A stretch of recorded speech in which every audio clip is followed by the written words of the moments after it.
This is Unsiloed, brought to you by Alumni FM, connecting people through stories. Hello, I'm here today with Daniel Solove, who is a professor of law at George Washington University. And in addition to being, I think, the leading authority on privacy law, he is the author of quite a few books. Of course, there is the textbook, which, I don't know, this must be in the fifth or sixth, fourth edition is the one I have. I don't know what edition you're in, on information privacy law. Also, the author of, if you want to get a little bit more of a succinct understanding, check out this one. It's called Understanding Privacy. But you also got a bunch of books, The Digital Person, Nothing to Hide, The False Trade-off Between Privacy and Security, The Future of Reputation. Gosh, I think this came out in 2007, but it's still super fresh. Gossip, Rumor, and Privacy on the Internet. And then most recently, you co-authored this book called Breached, Why Data Security Law Fails and How to Improve It. Welcome, Dan. Thanks so much for having me. Now, what I really liked about this latest book, Breached, is that, you talk about data security and data security law, and you say that it kind of fits, well, there's also data security policy that companies exercise. And, whether we're talking about the law or talking about the policy, it seems to fall between two stools, right? So, data privacy is something that we normally think of as a legal issue, a compliance issue, and it's managed within the firm by those departments. Whereas cybersecurity is something that we typically think of as a technical issue, right? Something that is kind of in charge of IT. And I guess you're arguing that not only is there a lack of coordination within companies, but there's also kind of a lack of coherent thinking at the legal level on what exactly it is that we're trying to achieve, and what is the best way to achieve this through the law. So I guess the question is, why is this field so fragmented, and why do you even need to write a book to try to stitch back together these things? Is it primarily a conceptual problem, or is it an institutional problem? Well, I think it's both, because we have the kind of internal structures to address cybersecurity in companies and organizations. We have the kind of external reaction by policymakers, which is to pass laws and regulations on this, which do drive what the internal things are being done.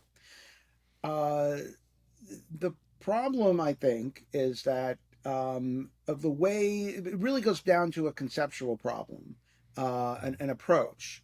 Long before the spate of data breaches, let's roll back the clock to 2000 or the 1990s.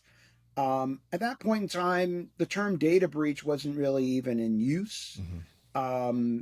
I wrote my first book, The Digital Person, talking about the reported cases of breaches, which weren't called breaches, and there were like a few, like one or two in. Now, is that primarily because of the lack of connectivity, right? The fact that this data was being kind of stored in servers that were not easily accessible through the internet?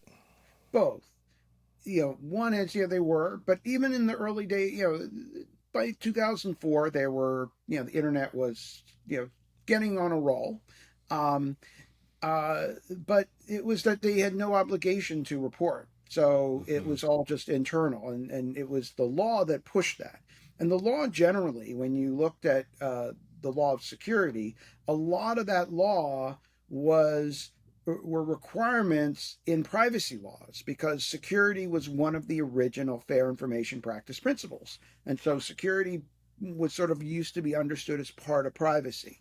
Then the data breach epidemic started, though I think it really was going on before 2005. But in 2005, what we started to see is reported breaches. And that was because the Choice Point breach got reported. A 2003 law in California required breach notification, the first breach notification law. And then after that, we saw all these reports of data breaches, which wouldn't have happened had that law not been in place. And then when other states saw, why are only the Californians getting notified and not our citizens? It's because you didn't pass a law. So they Mhm. all jumped on the bandwagon. Now all 50 states have breach notification, and it's spread around the world. The GDPR has a breach notification requirement. So this created a lot of transparency to breaches. It also shed a lot of light on the problem of the lack of security of data. This problem was already in existence. I wrote about it in my book. I said the data wasn't very secure. There's nothing really, keeping it secure, and the laws were really weak. But it really kind of took the spotlight of all these breach notifications and all these headlines in the news of so many breaches, this parade, to really bring attention to it. And as a result, more states passed breach notification laws and other laws. There were lawsuits. And so you started to see a big legal response as well as an institutional response focused on cybersecurity. That started to create this little bit of a silo because a lot of those responses weren't as focused on the privacy side. They were more on the security side, and I think that's a bit unfortunate. I also think that the another problem with it is that it became obsessed with the breach. And so the law kicks in after the breach, and then there are notifications. The lawsuits will start arising after the breach, and then various agencies were exercising their enforcement authority to enforce against breaches. The FTC and the FCC would bring cases for companies that had breaches. Problem is that there's way too much, this is the conceptual problem, way too much focus on data breaches. Mhm. And the problem is that the breach is really the last chapter of a very long novel, and the causes of a breach occur long before the final chapter. And the law's reaction, which is typically to pummel the company that had the breach, and it's easy to, they deserve a spanking because if you look at them, they're almost always flawed. Their security is weak, they're not investing enough in it, or they are investing a lot but they've made some really bad blunders. You can always find some really bad mistakes. So it's easy to flog them and say they did something wrong, but you're not. What we argue in the book is that you're not going to get that much more mileage out of that. That ultimately that approach is a reactionary approach. You are sort of increasing their costs marginally, but they already have a lot of costs when they have a breach. Uh, they're only going to, you can get them to improve, but there's just so much mileage you're going to get from that. And that a lot of the causes of a breach are completely unaccountable in the law right now and are really wreaking havoc and creating this terrible situation. And because the spotlight isn't on them, they get a free pass and they continue to make the situation a heck of a lot worse. So the law, unfortunately, has focused way too obsessively on breach and failed to focus on things that could actually address this problem in a much more effective way. Right. Now, presumably companies have an incentive to invest in data security solely because, they have proprietary information, right? So I used to do some work in competitive intelligence, and a big part of that was essentially trying to, reverse engineer trade secrets of other organizations. And of course, those companies had, do everything in their power to prevent their competitors from doing this. So, so I think, that investment is probably going to take place at the optimal level to some degree. The stuff that you're concerned about are the kinds of deficiencies in one's data security that have a potential externality, right? A potential negative impact on others, right? And it's not going to necessarily flow back to the company. But I guess the question is, why doesn't tort law do the job, right? Why do we need regulation? Why wouldn't tort law provide a remedy, or contract law, right? So presumably when one shares one's data, right, one does so with some implied terms and conditions, right? Why are those bodies of law failing to lead to the proper internalization by these companies? Well, a couple problems. I think tort law could do a lot more if there were a broader imagination for tort law. And one project I'm working on is, what if we were more imaginative in the uses of tort law? Because I find a really bad lack of imagination in tort.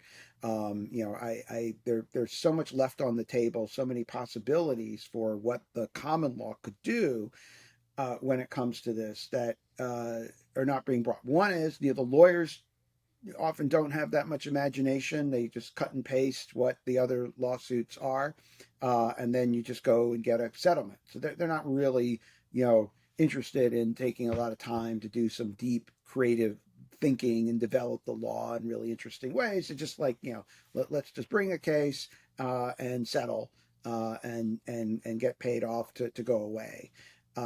Courts are very myopic in their understanding of privacy as well as the law. And I'm stunned sometimes when I read the opinions that, when a judge will say something like, there's no, we don't recognize damages for pure emotional distress harms. Um, there's 150 years of privacy torts cases, thousands of cases that do just that. So much so that it's not even an issue that's even litigated in those cases. No one even brings the argument. And yet, I see in so many data breach cases, these statements supported only by recent opinions, and you go there and they don't really cite to the actual cases. They just cite to other judges making the bald statements. I mean, it's pathetic. And if they were in my class, they'd flunk, because you can't just omit thousands of cases and 150 years of law. But that's what we see. So and courts just have a very, I think, unfortunate understandings of privacy. They require conceptions of harm that are really hard to establish. So it's really hard to do anything with tort law until there's a breach, because courts are very reluctant to find a harm unless there is a breach. And so we need a little bit of more fulsome, imaginative thinking in the law to make it work. But I think the seeds are in tort law. There is precedent. The concepts are there. That a bright, thoughtful judge, like a Judge Brandeis or a Judge Cardozo, would easily be able to do some pretty magical things. Unfortunately, until that kind of a judge comes along, we deal with very narrow-minded opinions that constrict doctrine and constrict the evolution of the law, so it doesn't really keep pace with technology or address these problems. And that's really what I think we're seeing. Law is only as good as the judges that are applying it. Now, I'm heartened that there's a little bit of improvement here. I think data breach litigation has improved a bit, but still, also we have the cases that are brought by class actions are a blessing and a curse. They're good because they do get cases into the courts and they get litigated, and it's a mechanism to enforce it. So I like them. On the other hand, the lawyers, their incentives are to settle and make a quick buck. So that's a problem. So tort has possibilities. I just think there's also these limitations to it that are holding it back. Well, there's a spectrum of potential harm, right? So on the one end, there are the pure emotional harms caused by an invasion of one's privacy, right? So, imagining that there's someone out there looking at one's naked pictures, right? Then there's, harm that's more obvious where, that sort of thing could lead to a damage to your reputation and so forth. But then at the other extreme, there's just pure financial harm, right? Where people will come in and steal your identity, right? And so it seems you point out that unless you can demonstrate there's sort of some causation, you have a difficult time getting standing Exactly. The when you causation is sue. going to be hard. Standing and harm is going to be hard. Also, tort, we also need to think about holding other actors responsible beyond the organization that had a breach. These other actors play a role. Developers of software that have bugs that could create insecurity get a pass. They create all sorts of uh, problems, and they rarely are sued for what they're making. And if I make a car that could blow up on you, if I make a blanket that's flammable, I'm responsible. I make a piece of software that can be easily hackable. Uh, Tough luck. That's the way the law is functioning. So there are problems there, and the other, so it's not holding all the actors responsible who caused these problems. And you go on Amazon, and you'll look for uh, security cameras or baby cameras. Most of these devices are woefully insecure. Uh, they're built with no security at all, or built-in passwords that or default passwords that are easily guessable. Not only do the cameras cause security problems for their buyers, but they also cause security problems for everybody, because they could be, used in a botnet attack, commandeered by hackers to attack others. So they actually affect society and make everybody insecure. But people can't figure out, how is the average person supposed to know what camera's more secure than not, beyond statements that, oh yeah, we they're secure, but that's not meaningful. So it's kind of the Wild West to some extent, or buyer beware. So people can figure out price, and they can understand differences in price. They can understand differences in functionality. I don't think they really can know enough to choose on security. Just like I don't know enough when I go to the supermarket, what food is safe or not. That's just a thing I can't figure out, and I don't have time or expertise to do that. And it's nice to know, like, if I buy something in the supermarket, it's basically safe. I go and buy a car, it's going to have basic safety. Um, I go and buy a piece of software, and it could kill me. Right. That's sort of the problem. It's totally unsafe, and I think we need to treat this more like we treat other products. There's a bit of exceptionalism when it comes to technology, where we accept risks and dangers with technology, and don't hold the makers of it accountable in the ways we would never do with any other product. Yeah, I mean, why is that? I mean, so I teach law and economics for many years, and we had the least cost avoider principle, right? And we would talk about that in the context of product liability. And I remember one of the cases that we would talk about was, someone bought some, you know, bottles of Coca-Cola or something exploded, right? Because there was too much pressure, and the lid wasn't attached properly, and this resulted in a judgment, right? Because there's no way that the buyer can inspect the the bottle Yeah. and figure out whether the cap is adequate and whether the pressure, and you could imagine that Coke could require every buyer to waive their right to sue, and I think the court would just invalidate that because that would be a contract of adhesion. Nobody would know what the heck they were signing. But we see that all the time in the world of software. Now, is this just a software versus hardware thing? Because then that would mean it's a relatively recent phenomenon. Or have we, treated information differently? I mean, look, if I bought a Ring camera and it electrocuted me, I would have a clear lawsuit. But if somebody hacks in and sees when I'm out of town and then they rob my house, like, or then, and kill me, right? I don't have a lawsuit against Amazon. Have we always sort of treated tangible products differently than I guess we might think of as intangible products? I mean, if I leave money with you and it gets stolen, you're liable. But if I leave some information with you and it gets stolen, it seems that I'm less liable. Why Yeah, does the I common mean, law treat this differently? yeah, we have exceptionalism here. I mean, definitely, it's different. Now, it wasn't always that way for physical things. I mean, it used to be a day and age when the cars would be terribly unsafe, and we have Ralph Nader crusading before he became an election spoiler. He was a crusader for automobile safety, and he pushed and others pushed for better, safer autos, and now we have airbags and seat belts and much better auto safety. But they're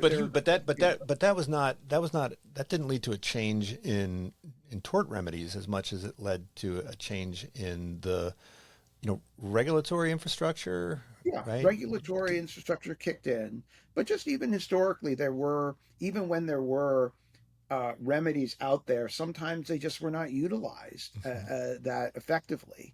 Um, and I think part of it is that sort of the lack of imagination on the courts and on litigators. So I think there's a tort could jump in, and the concepts are all there. It's all there. It just it needs the right people to argue it and to decide it to get it to kick in. And I think if it does kick in, it could do a lot of good. But you look historically at different things, and I've read about regulation of different products, and it's interesting how it takes a long time for the courts to kind of wake up to the problem. Um, so I think uh, I'm one who thinks that the best solution is a kind of multitude of regulators getting involved, a multitude of bodies of law. So I'm all in favor. I don't think, like one law, one agency to rule them all is the best solution. Um, I think that, you need overlapping and to some extent redundant bodies of regulation, tort, private rights of action, regulators, different agencies, all on the march for addressing something effectively, uh, which it kind of cuts against what a lot of people push or want. Like we want one gigantic federal law and we want that only. Mm-hmm. I actually think that's less effective than having. I'm happy to have the one law in addition to everything else, but not in lieu of everything else. I think having all these different laws, having the courts, having private rights of action, having uh, different states get involved, all is helpful. It has to be a bit messy uh, to make it work in the law. Yeah, I mean, some people who look at our financial regulation would say, this is a big mess, right? But others would point to it as a strength and say that the multiple overlapping agencies do a better job of providing some kind of macro prudential checks and balances, right? So, I mean, is that the idea? So rather than creating sort of a federal privacy agency or federal data protection agency, we could kind of leverage things like the FTC and other kinds of bodies.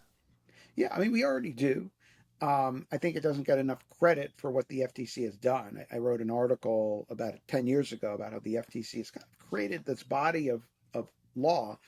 It's a bunch of settlements, but it's still signals to companies and has an effective law, kind of effectively like a common law, a privacy. And they've done a lot of things through their enforcement of a rather broad and vague law, Section 5 of the FTC Act, which prohibits unfair and deceptive acts or practices.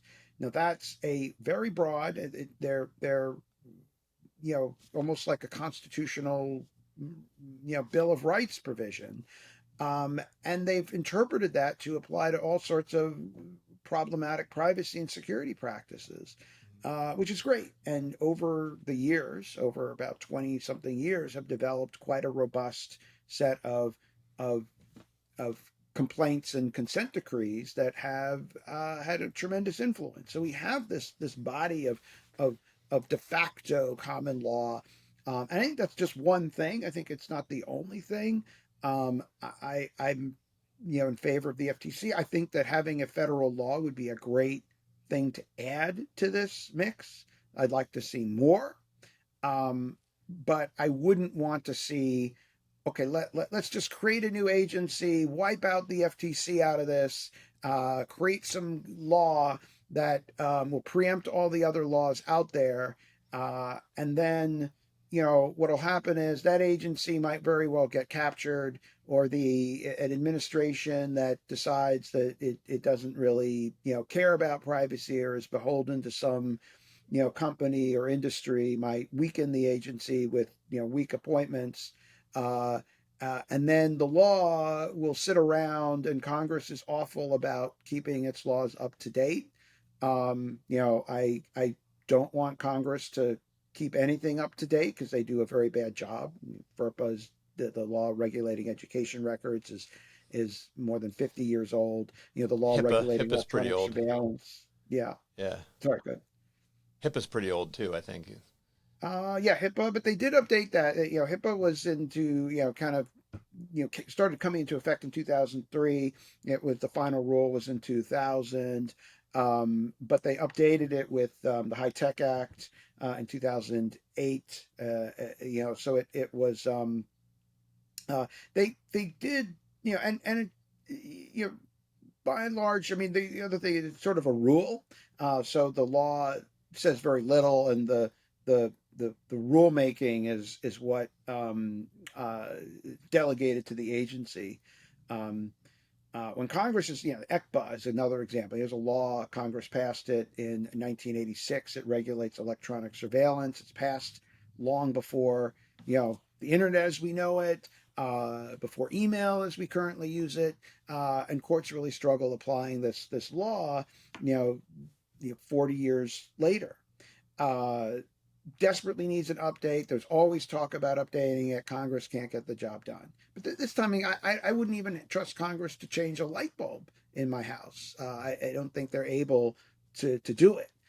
They would scream and shout and rant at the light bulb and whatever and demand, like, let's go into default in exchange for changing the light bulb. And it would be, they can't do anything. And so I don't think I would want, if we got a federal law, that law is going to be outdated very, very quickly. And then we're locked in. And there's, if it preempts everything, then there's going to be really hard for anyone to address problems anymore. That's going to be a difficult problem. And I think about this because there was talk about a comprehensive federal privacy law around 2000, in the early 2000s. That idea, was debated. Industry at that point didn't want it. They were vehemently opposed. No, it's terrible. The internet will die, and we need, freedom from the government. The internet's a government-free zone, and we can regulate ourselves. Self-regulation. Don't trust us. We'll be good. Don't you dare pass a law. And so no law happened.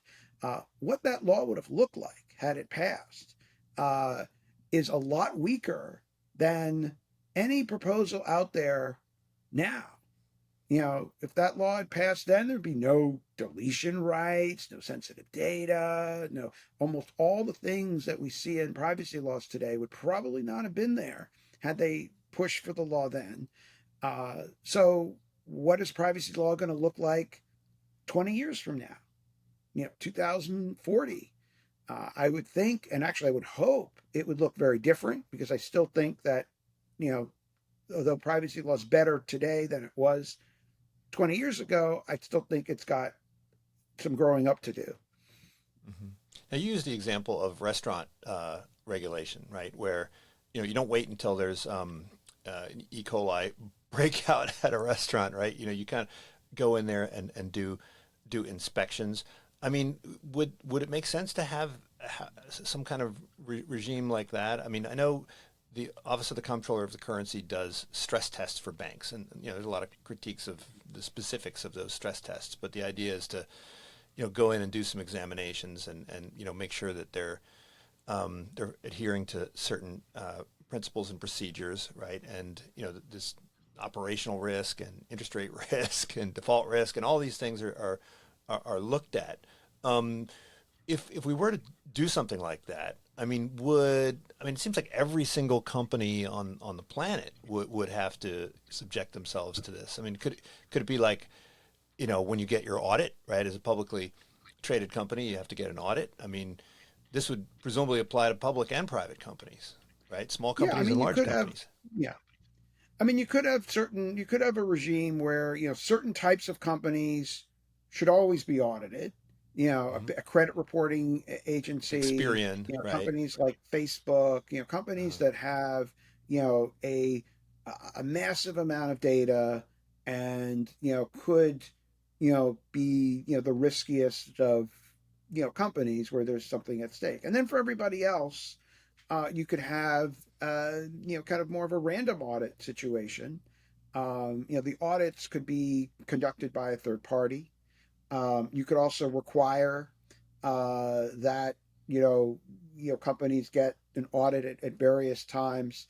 or insurance. You Where could require sort of, security insurance, and then the insurance providers would then be incentivized to do the inspection, right? Yeah, and that's increasingly happening. Although the insurance has its own pathologies. They, will, drive up security because they want to, protect their risk.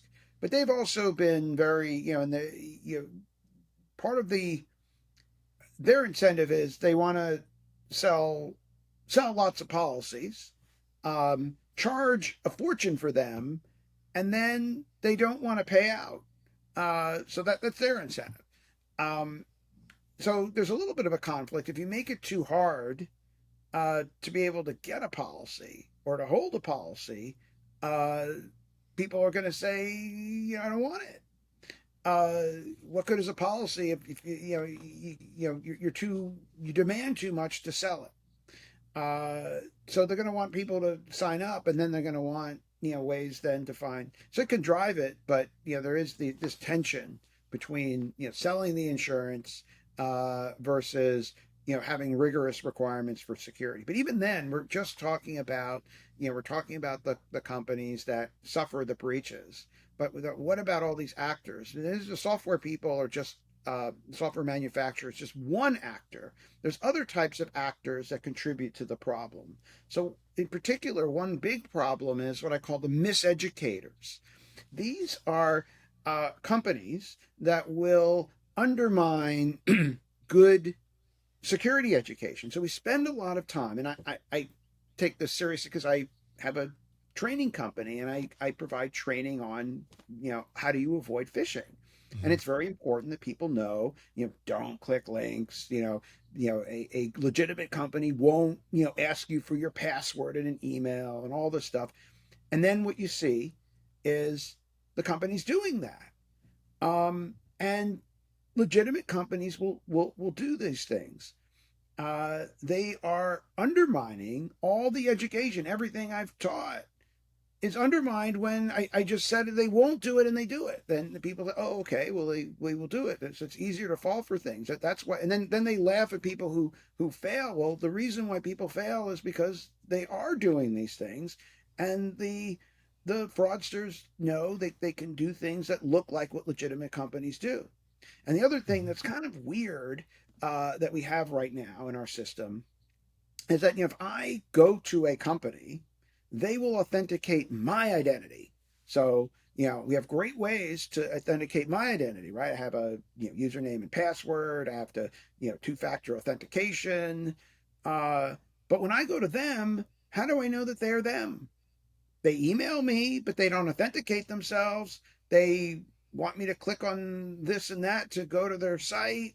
They don't authenticate themselves.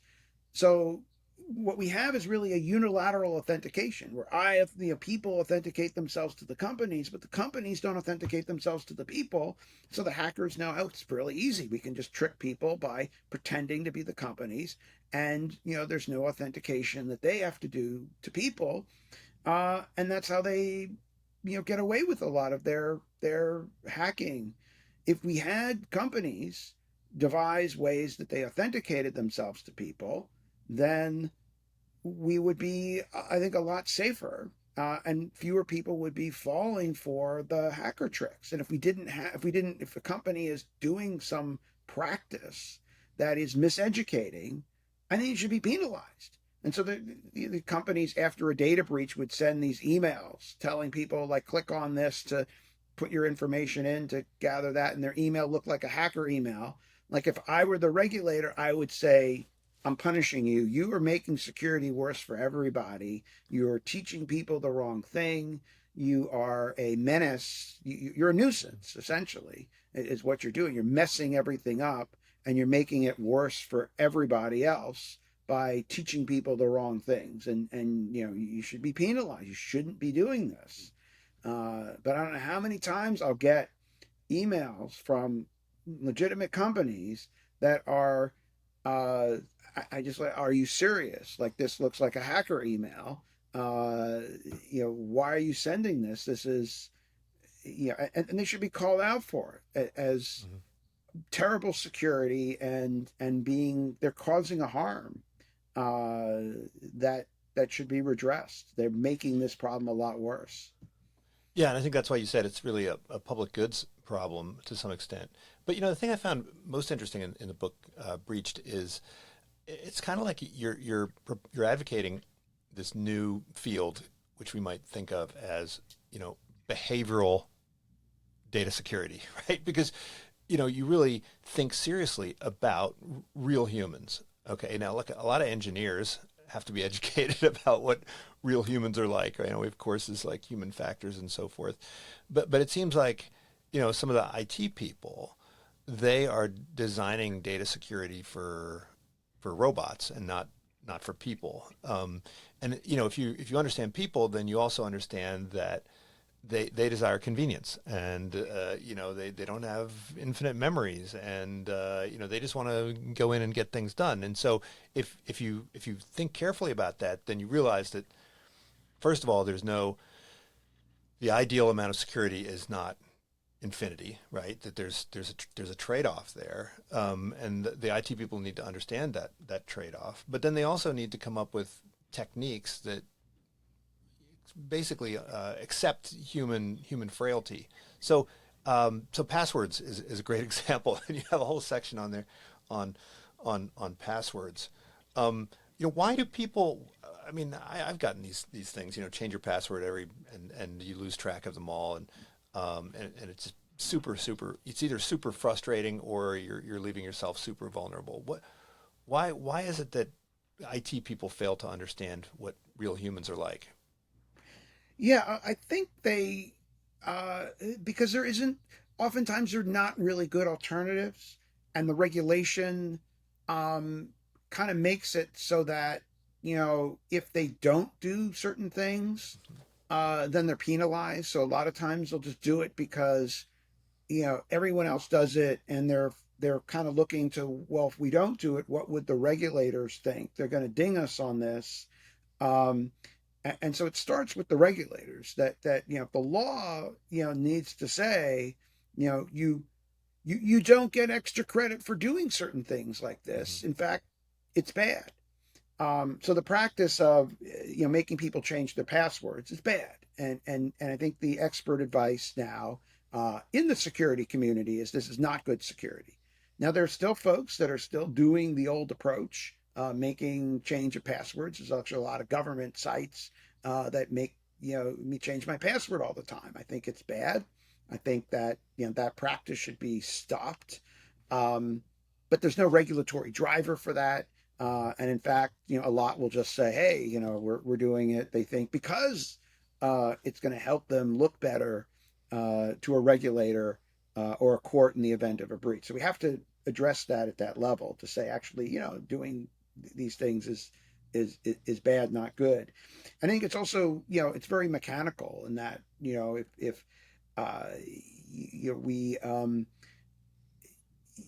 the trade-off, the law, typically looks to, okay, did require these really complex passwords? And it's sort of easy. Yeah, we did. We required a really complex password. So, haha, we're good. They don't consider the human element, which is, people won't remember that many large and complex passwords. And so it doesn't work. It doesn't scale. It's beyond human cognition. But when the regulator looks at it, they're going to, if you didn't do that, they're not going to reward you. Oh, well, you allowed a simple password. They mock a simple password. So there's a tension there, because I do think that everybody knows that it doesn't work. They know that people can't remember these things, but they don't have another script to follow or another game plan to address the problem. So it falls back to these typical things, which is just require these really lengthy passwords. And unfortunately, some of the advice given is bad. Like, don't write down your passwords. It's the worst advice I've ever heard. Of course, you have to write down your passwords. Just don't stick them on a sticky note to your computer. Don't put them in your wallet. But you're going to have to write it down. There's no way you're going to remember it otherwise. The password recovery becomes the way that a lot of the hackers will break in, or even with a good password, they can trick people into telling them their passwords. So you have to, the security does need to think about the human element, and that's a different kind of thinking than what might be the best for security, and that's what makes security so tricky. Is that there are good technologies and weaker technologies for security. I think two-factor authentication is good. I think there are a lot of things that IT people can do that will make very effective security. But there's also this human dimension, and that's a dimension that a lot of them are not trained on. It's just they're not experts in human psychology and in human cognitive abilities and what humans are likely or unlikely to do. But we need that expertise involved if we're going to create the kind of right security uh, framework for a company. And the other thing that makes it tricky is it's laden with policy. It's because it's never keep something 100% secure. So you want 100% security, well then don't use the internet and don't have data, and no one gets access. That's 100% secure, but that's not feasible. There's always going to be a trade-off. What the trade-off should be, it's not. There aren't like bright line easy answers. So at a someone's working at a bank or at a nuclear facility, there's a lot more top-down control over, what someone can be surfing online on their own. And if they, put on their computer, software, there should be a lot more, looking over people's shoulder to make sure they're not, installing dangerous stuff on their machines. Now, contrast that with the environment I work in in a university. There we have a value of, academic freedom. And so if the school is going to monitor every little thing that every professor does on their computer, that starts to undermine the very atmosphere we want to foster in a university, in the sense of freedom that we want to foster. But notice that doesn't fly at a nuclear facility. Wouldn't say, well, academic freedom, like I'm going to install, all sorts of games and everything else into my computer, and that I'm free to do that. Whereas in academia, we would say, of course, you should be free to do that, and we'll take on a security risk because we value that freedom. So it's really what is the nature of the organization, and then what's the right balance of security for the values we want to promote and the risks, and it's there aren't like absolute clear, right and wrong answers to this. This takes a lot of thought, and it's a policy issue. But I think that we need to train security folks to think about these things. Now there are folks out there in security that do think about them. They're very policy minded. They have a background, and they understand humans. They're great experts. But then there are those who aren't. So an example of a great one is an expert like Bruce Schneier, who's written many security books. He has a great understanding of human nature. He's a great understanding of policy. And he's great understanding of technology. He kind of has it all. Um, Fantastic. But a lot just don't have that broad of a background, and so we need help there, and we need to get that information either to those professionals or find people to help them think through these issues. Unfortunately, the law typically wants just kind of bright line checklisty type of things, which really does not work well and incentivize the kind of thinking that I think needs to take place. Yeah, there's a great story in the book about this guy who had some encrypted medical data on a USB, and he lost it. Luckily, it was encrypted. Unluckily, he had the decryption code on a post-it note attached to the drive. Right, it sort of defeats the purpose. But that reminded me a lot of what you see in the kind of crypto world, right? And I think what you see happening in the crypto world is it's sort of it sort of reinforces this idea that people's stated preferences and their revealed preferences seem to be in conflict, right? And you talk a lot about this in your privacy writing, right? Every single person that you meet says, "Oh, I value my privacy." But it seems like anybody will just fork over their DNA information for a free slice of pizza, right? So, I mean, should we be designing the law to protect people's stated preferences, or should we kind of look to their revealed preferences when we're trying to figure out, right, what the magnitude of the cost? I mean, if we're designing policy as sort of a cost minimization exercise, right, which is what a lot of kind of law and economics people would say. What cost should we use when we think about the impact of privacy loss? Well, to some extent, I would say neither, because I think that neither stated preferences nor the behaviors is really an accurate reflection of much of anything.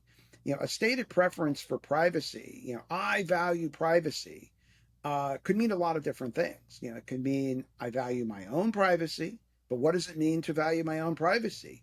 It can mean many different things. It can mean my privacy vis-a-vis the government. It can mean that I want to protect against certain kind of disclosures, but not other disclosures. It can mean that I want some kinds of control, but not. It can mean that, hey, I just want to be able to surf the internet and feel safe. It can mean so many different things. But when I just say, hey, I value my private, I think, and it could also mean that I value privacy as a social value. And I think that maybe I don't care as much about my privacy. I'm on Twitter. I have a website. I speak in the public. I'm being, recorded right now by you, and it's going to go up on the public. So, but there could be other people who are much more private than I am. And so I might value their right to make that decision for themselves, even if I don't choose to make it for me personally. There's a value in, just like I value free speech. I might not like what you say, but I value your right to say it. So there's that. When it comes to behaviors, they are measuring, what people do in a particular situation. So if you said, hey, will you tell me a private fact offline, and I'll give you, $100, and I might say, well, you seem safe to me. I trust you. What are you going to do with it? Okay.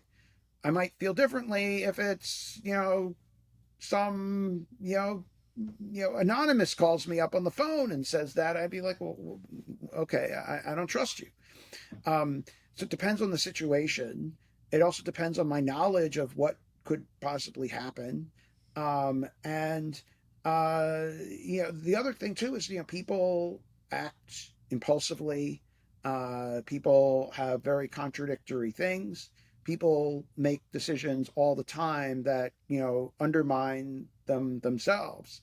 And we have to balance that, because you can get people. I can get you to sign away your firstborn too. I can give you a contract, bury it in the terms, and most people would sign it away. So there's always a way, and there's always problems when we're trying to measure like what people are doing, because people's behavior, people don't really understand the risks. People don't really think it through in the particular situation. So I'm not sure that measures much of anything important either. So I think we have to, because you can always get people to do anything. You can say, hey, you wrestle with a lion for $100, and there are people who will do it. You can always find somebody, and you can always find people. So, and the other problem is privacy is very abstract, and the risks are in the future, and they're very hard to know. Okay, what will happen? But the benefits of technology are immediate. And same thing with security. The benefit, security, something could happen, who knows when and whether, but someone says, oh, we're going to offer this really cheap. And you get this really cool camera, this really cool technology. Well, yeah, I really want that cool thing. I want the benefit. Yeah, there's a risk, but will it really happen to me? Probably not. Yeah, maybe. And what could be done? I don't really know. Could it really be that bad? It's hard for me to know. It's all abstract. So, why not? The price, the cool, overwhelms the choice that people might make. So we have to protect against that, because that's the problem. It's not going to lead to a good set of consumer choices. Consumers are going to struggle to really be fully informed of the implications. And then there's a social aspect. I go and I buy I buy a bad security camera, and it's not used. It doesn't affect me, but it could be used in a bot attack against somebody else. The market isn't taking into effect the cost to somebody else for my choice to buy the cheap, bad security camera. And I think we need to address that as well. Now, look, I mean, you could imagine a very complex system of property rights around personal information with complex contracts that have, contingencies and permissions and so forth. But even if you could do that, I mean, I think your argument is that would not be a perfect solution. I think it was in your Notre Dame Law Review article recently where you said that just thinking about privacy from an entirely rights-oriented perspective is inadequate. So why is it that we tend to think in terms of privacy rights, right? I mean, is this just sort of the default way of thinking about things in the Anglo-American legal system? Is that just, what we gravitate towards, and what would be the alternative way to think about it? Well, I think it's a very common way of thinking about things, and I think that rights, there's an allure to it, because I think early on there's a long tradition in privacy that all this information and all these algorithms used to make decisions about people, that people's lives are increasing out of their control. Like the computers are being used to decide things about your life and collect data about you, and you're out of control. Um, and that's a legitimate fear and a legitimate concern. That's what animates privacy law. And so the response was, well, let's give people back their control, give people rights to, I can delete my data, I can correct my data, I can access it, know it, learn it, delete it, correct it, object to processing, and so on.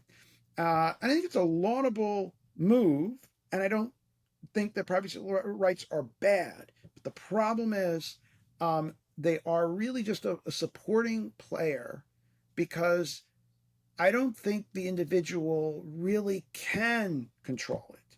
It doesn't scale. There's just too many companies out there. I can't go and ask for deletion for every single company. Um, uh, Plus, they're gathering data about me every day. So I ask for deletion today, and they're going to have data about me tomorrow. So am I supposed to keep doing this? There are thousands of companies with records about me. Am I supposed to write to each of them, find out all this information, and then, go and make corrections? And maybe a full-time proofreader for companies having my records. Even if they tell me the data that they have about me, that doesn't tell me much. I need to know how they're going to use it, how they're going to sell it, how they're going to transfer it. If I truly want to understand, how good is a company at protecting security and privacy, I need to know, okay, who's their privacy officer? Who's their security officer? What do their teams look like? What's the budget? Do they have training? Are the employees trained? What do their policies look like?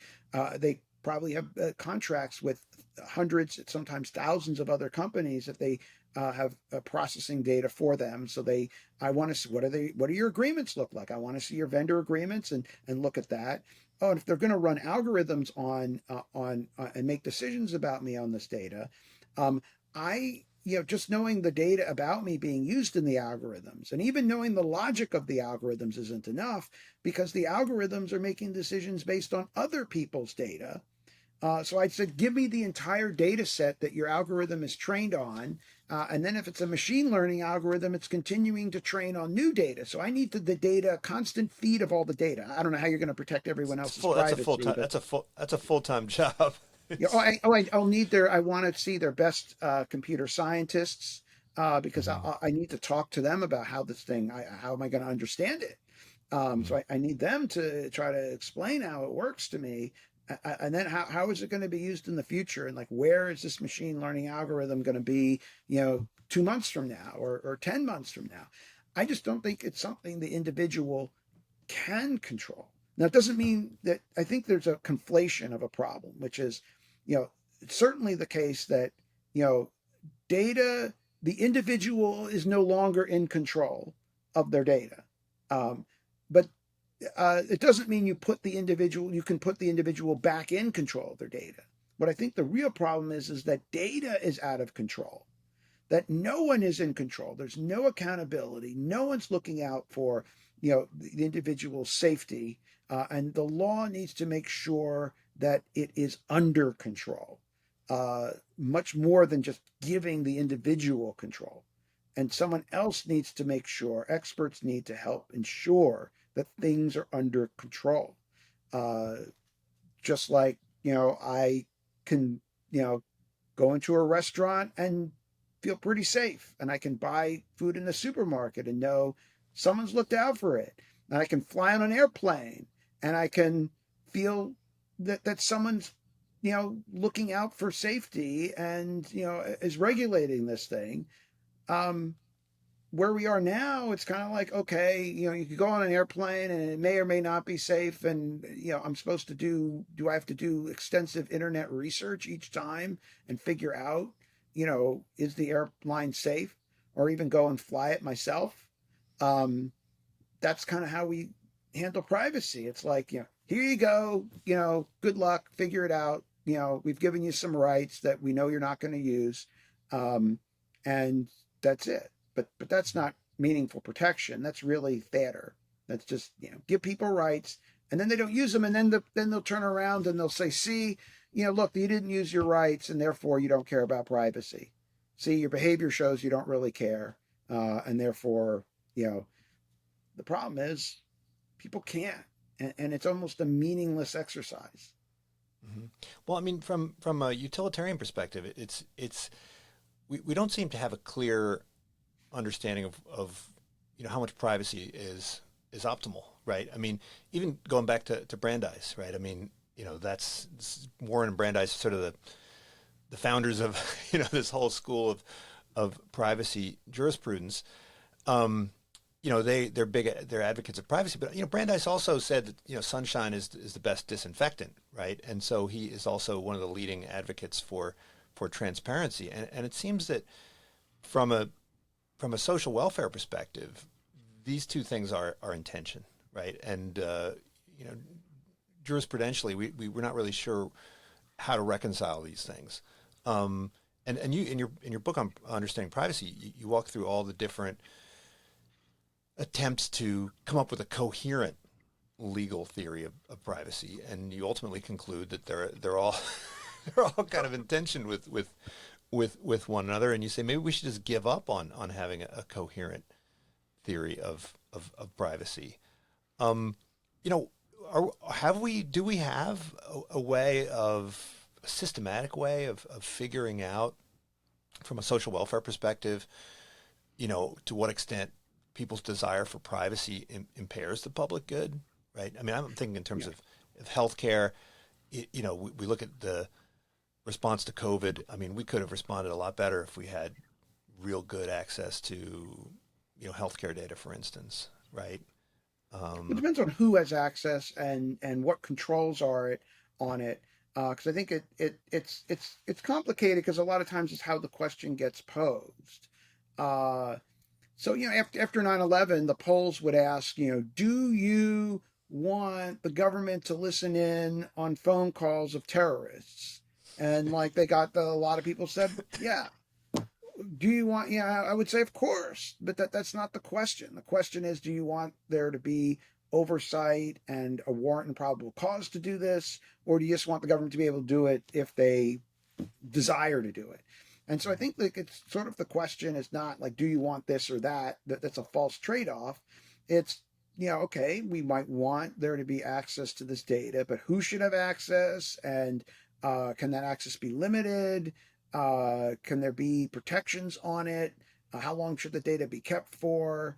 How do we balance the different considerations? All that could be done in a thoughtful way. But I often find debates often pit things against each other in a very simplistic way that makes it all or nothing. And the problem is, it's not never really all or nothing unless you're an absolutist. But I'm not. I think that privacy is not like the end all and be all. Privacy is a means to an end, and we should balance privacy with other things in the ends that it serves. And sometimes there are balances. We don't want absolute privacy. There are other interests, including transparency. The question: transparency for whom? If it's transparency for a company, then absolutely, I think make it transparent. Or a case that I think was very wrongly decided is the Loomis case, where the Wisconsin Supreme Court said that a sentencing algorithm could not be disclosed because of trade secrets, and this was mhm. being used to sentence people, and they couldn't really see how the algorithm worked. That you need transparency there. I think it should be fully transparent, how decisions about people are being made and ensure that there's not, that these algorithms aren't biased and skewed in troubling ways. On the other hand, that's transparency for the government or for companies that are making decisions about people. That doesn't mean that I'm in favor of transparency for everybody's life. The average individual, that's different. I think they should be protected, and the interests of when Brandeis was talking about shine the light, he meant shine the light on government and big business, not on the lives of individuals. But we often have, and this is something I wrote about years and years ago, about 20 years ago, is that public records laws and sunshine laws, which were really built and designed to shed light on the government, are increasingly turned on their heads because the government's putting out all this information about people into public records, which then is being hoovered up by some big companies, big data companies, that are then using this data to analyze people and shed light onto people.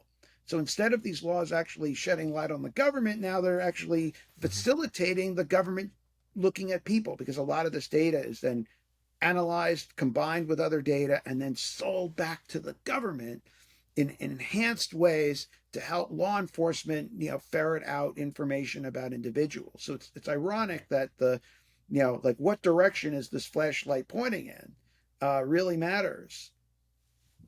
Well, and with respect to protection of privacy, there's this curious criteria that is used all the time, which is, the extent to which one has a reasonable expectation of privacy. And if one does not, then one can't argue for privacy, right? And oftentimes this is, in criminal cases and so forth. But, this is, it's kind of circular, right?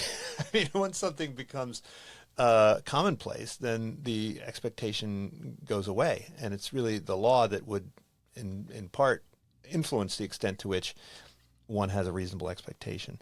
Is there a way that we can take that and ground it in something that's non-circular? And is the path that we're currently on with technology just pushing us towards an ever expanding scope of, what we can expect to be in the public? Yeah, I think the test was well-meaning, the reasonable expectation of privacy test, which came out of Fourth Amendment law. Well-meaning, but ultimately the wrong test. And I like the fact that the court looked at privacy. So a little bit of history about this. So the court originally had a very antiquated test for when you get Fourth Amendment protection. And the Fourth Amendment protection is really the protection that we have to have judicial oversight and control over what the police and law enforcement can do. And the original test was there a physical trespass? Because they said, well, what were things like for the framers? And they didn't have electronic devices back then. And so they thought that's the privacy you get. They even used the term privacy in the Fourth Amendment. So the court said physical trespass. And then there was this wiretapping case, Olmstead in 1928, where the Supreme Court said, well, wiretapping doesn't involve a physical trespass into the home, so no Fourth Amendment protection. And this was outrageous, really. People were like, oh my gosh, really? The Fourth Amendment doesn't protect against wiretapping? You can just listen in to people's calls without any protection? Took the court 40 years about to reverse it in Katz. And they use a test that was created actually in a concurrence by Justice Harlan. Justice John Marshall Harlan said that we should protect we should protect when people have a reasonable understanding of privacy, an understanding of privacy that society would say is reasonable. And at first blush, it seemed like a good test. Finally, the court's focused on privacy, not this physical trespass. So that's good. I like the fact that we thinking about privacy, but the problem is the Fourth Amendment transcends privacy. It's not just about privacy. And the court, in its interpretation of privacy, interprets its conception of privacy is really, really narrow. And so a lot of the cases, the court said, well, there's no expectation of privacy because it's not totally secret. And they ignored a lot of these problems. So I wrote this article saying that the test is wrong for really two reasons. One is that the focus on privacy has led to actually too narrow a situation where there are really problematic police practices, problematic situations where we want oversight and we want the Fourth Amendment protection, but because of some narrow conception of privacy, gotcha, no protection, haha, and we're out of it. The other was expectations is wrong. We pass law not for what people expect, but in fact when they don't expect it but want it.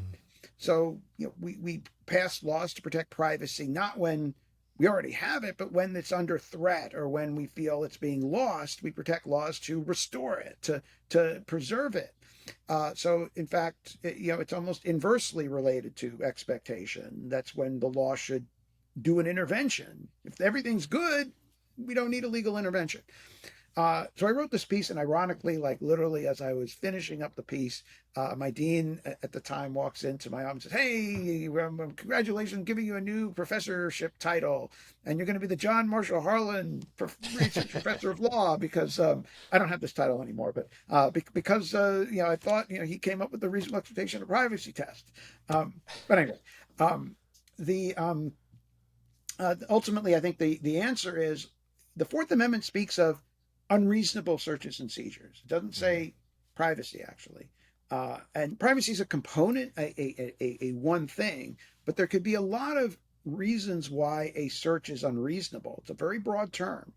Search could be unreasonable because it could be too prone to abuse of government power. It could be unreasonable because it invades people's privacy. It could be unreasonable because it invades a lot of interests of people or causes any types of problems. I think a search should be unreasonable. I just said anytime we think that that oversight and limitation of law enforcement would be better. Anytime there could be a problem, anytime it would be better with that kind of oversight, that's when the Fourth Amendment should say it should protect, because it would be unreasonable not to protect under those situations. So anytime it's unreasonable not to provide the protection, that's when we should do it. Actually go back to the words of what the Fourth Amendment says. It's not just tethered to privacy or to expectation. And that would have been a better approach. Unfortunately, the court hasn't really gone there, but that was what I was advocating. And I think that's the way out of this circular problem.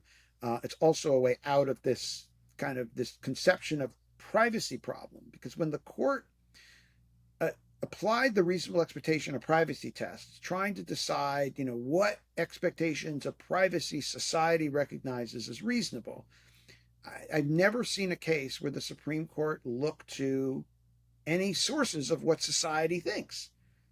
The court just somehow magically knows what society wants, and they would just say it. But these are justices that, are not necessarily the most steeped in technology. It's not clear that they have some magic ability and great understanding of society.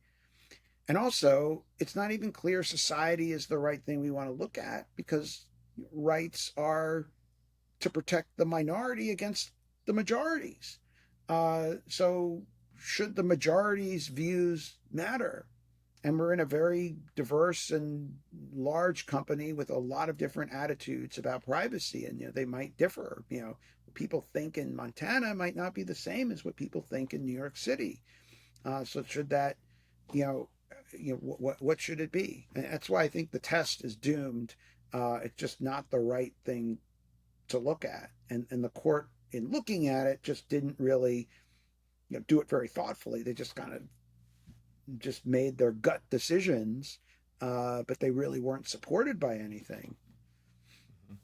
Well, Dan, look, your work is sitting at the intersection of technology, law, and business, and so that's why I like it. And so, in your latest book, you take your insights into privacy and bring them into cybersecurity. Also, you got a whole bunch of other books. This one, of course, Understanding Privacy. Check it out. And if you're like me and you like to just sit down and read a textbook from cover to cover, check this one out, Information Privacy Law. I did that with the first edition almost 20 years ago. Thanks so much. We'll talk again soon. Well, thanks so much for having me. This is Unsilo, brought to you by Alumni FM, connecting people through stories.